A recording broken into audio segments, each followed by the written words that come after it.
My girlfriend claimed a solo spa day. I replied, relax and enjoy. Then the spa owner, my client, sent me a thank you photo of her and her secret date, her ex in matching robes. I had her bags packed by the time her relaxing day was over. She was frantically trying to explain as I showed her the photo of I-32M and Yem still trying to process what happened yesterday. My girlfriend Vanessa, 29F, and I have been together for just over 2 years, living together in my apartment for 6 months. Yesterday morning, Vanessa mentioned needing some me time and said she'd booked a day at a spa for a full treatment package. Didn't specify which one, just said it was that new luxury place downtown. She'd been talking about stress from work for weeks, so I thought nothing of it. Told her, relax and enjoy as she headed out. Here's where it gets interesting. I run a digital marketing agency and one of my clients is Marina, who recently took over ownership of one of the luminous spa locations.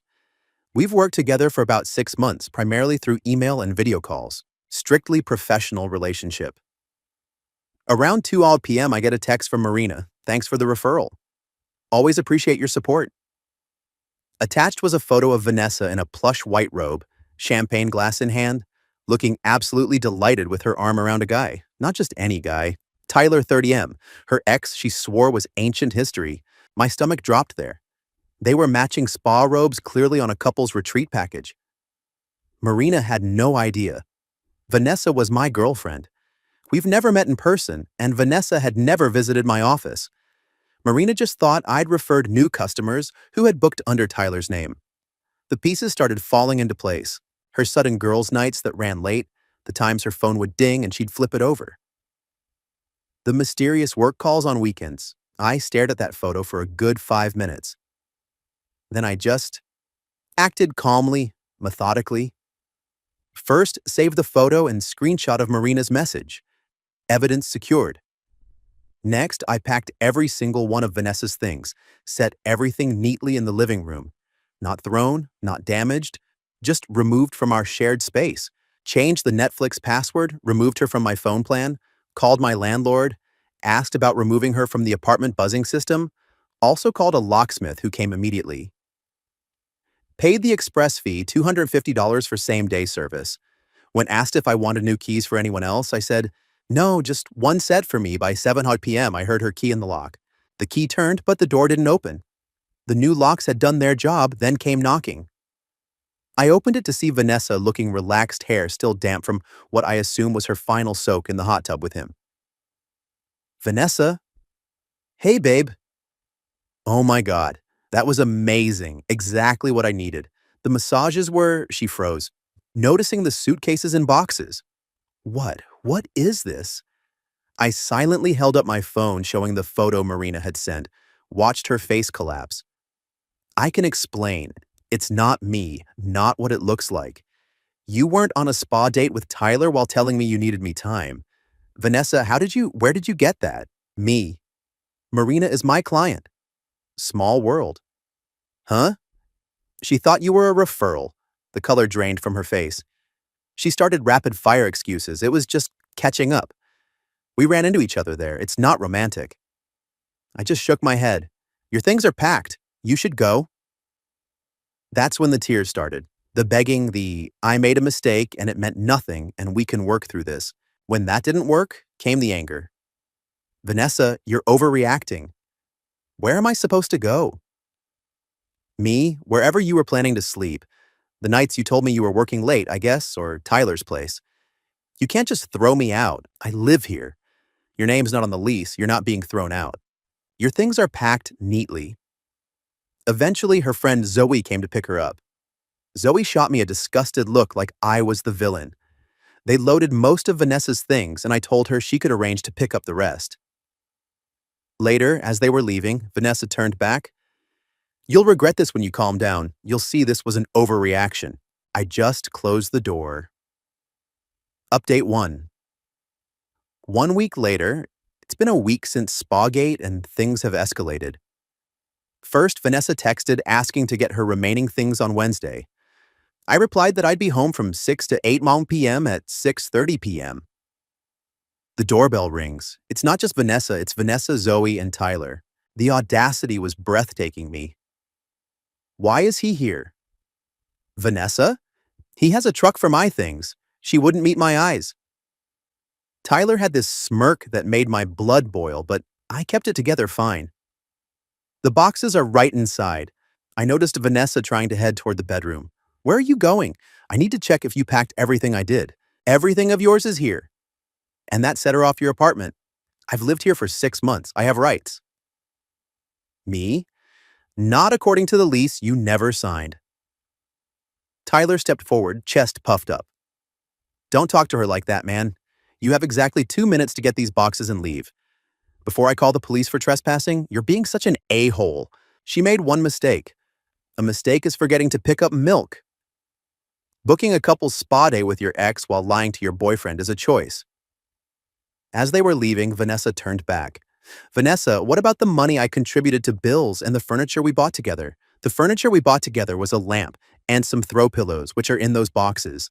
You paid $350 a month for utilities and groceries while living rent-free in my $200 a month apartment.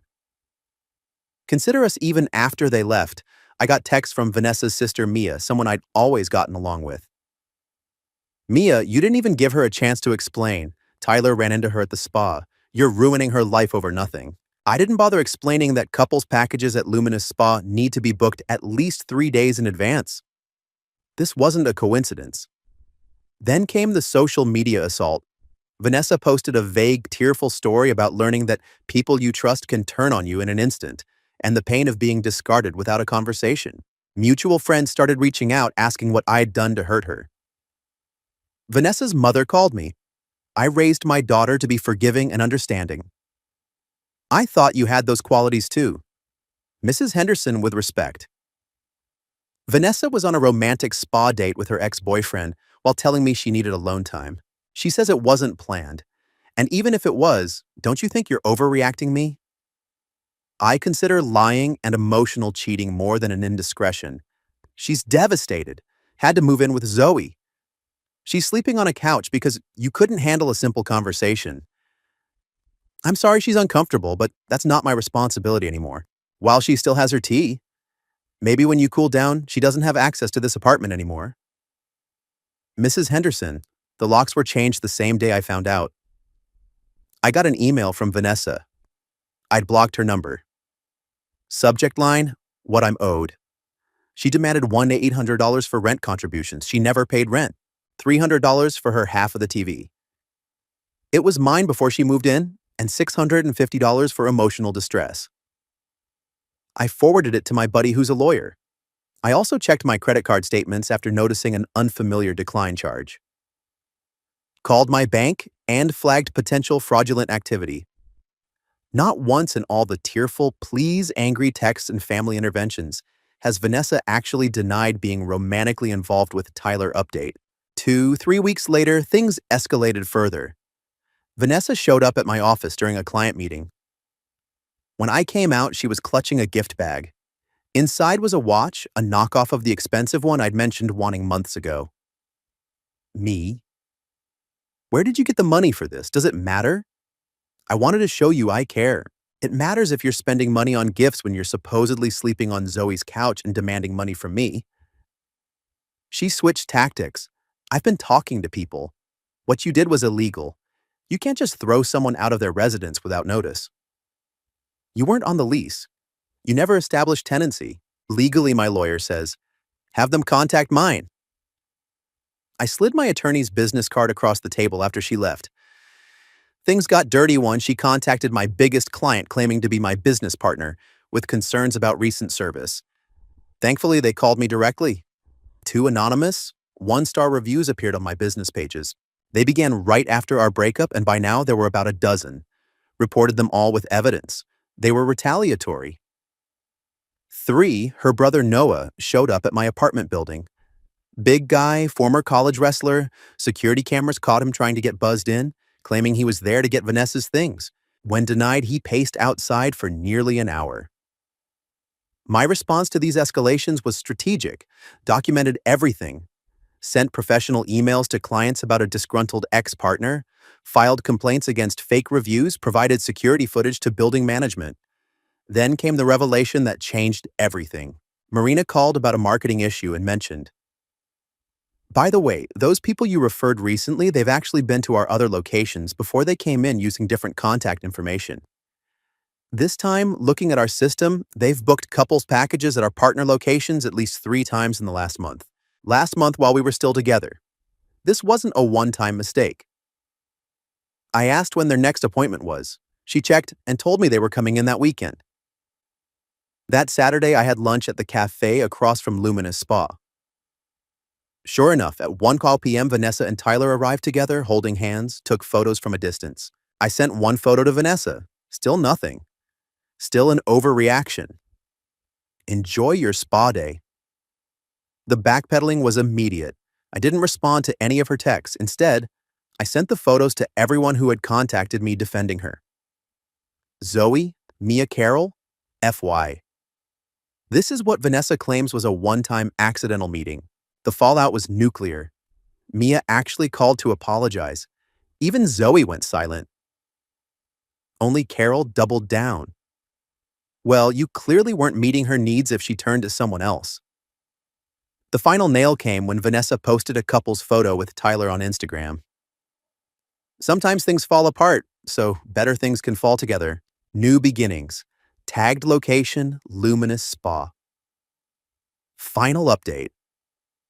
2 months later, Vanessa made one last desperate attempt to rewrite history. She showed up at my apartment building around 10 p.m., managed to get buzzed in, and knocked on my door. I kept the security chain on. She looked tired and disheveled. Vanessa, can I please come in just to talk? No. Say what you need to say from there. Vanessa, Tyler, and I broke up. It was a huge mistake. He took advantage of me. Me? That's unfortunate. But it doesn't change anything between us, don't you see? I made a mistake. Everyone deserves a second chance. She switched tactics when that didn't work. Fine. Yes, we were seeing each other, but you are always working, always distant. What was I supposed to do? You were supposed to break up with me if you were unhappy. Not lie, not cheat. We weren't technically cheating, we never slept together. She actually looked proud of this distinction. Me? Goodbye, Vanessa. Wait, I need money. I can't make rent at my new place just alone until I get back on my feet. No, please. $800, that's all. I'll pay you back. Ask Tyler. We're not really broken up. Okay? But we're fighting, and he's being difficult about money. The next day, I received an email from a generic lawyer requesting $2,500 in compensation for personal belongings, allegedly not returned. My attorney sent a formal response requesting an itemized list with proof of ownership. Never heard back. The final piece of the puzzle came when Marina called about our marketing work. By the way, I had to ban your former referrals from the spa, caught them trying to use a fraudulent credit card. When I asked for details, she explained that Vanessa and Tyler had been trying to use a credit card that kept getting declined mine. They claimed it was their friend's card who had given permission. This confirmed my suspicions from those declined charges. I'd noticed weeks ago, Vanessa had either saved my credit card information or taken a photo of my card. Looking at my statements, there were at least a dozen declined attempts at spa locations and restaurants after our breakup. Thankfully, the fraud alert I'd set up prevented the charges. I immediately canceled that card, reported the fraud, and checked all my other accounts. I decided not to pursue legal action. The hassle wasn't worth it since no charges went through.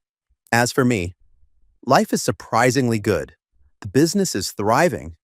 Those fake reviews actually brought more attention once they were removed. I've renovated parts of the apartment, removing the last traces of Vanessa's decorating vision. Started boxing again. Something she always complained took too much of my time. Last weekend, I finally met Marina in person at a business networking event. After working together remotely for months, we got talking and realized we have a lot in common.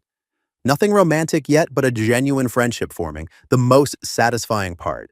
I received a text from Zoe. You were right about sorry, I didn't see it sooner. She tried the same credit card trick with me. Seems Vanessa's patterns extend beyond romantic relationships. I don't wish her ill. I just wish her away from me and anyone I care about. That's not bitterness, it's boundaries. So that's it. The story of how a spa photo ended a relationship but started a journey of self-respect. Sometimes the cleanest breaks heal the best.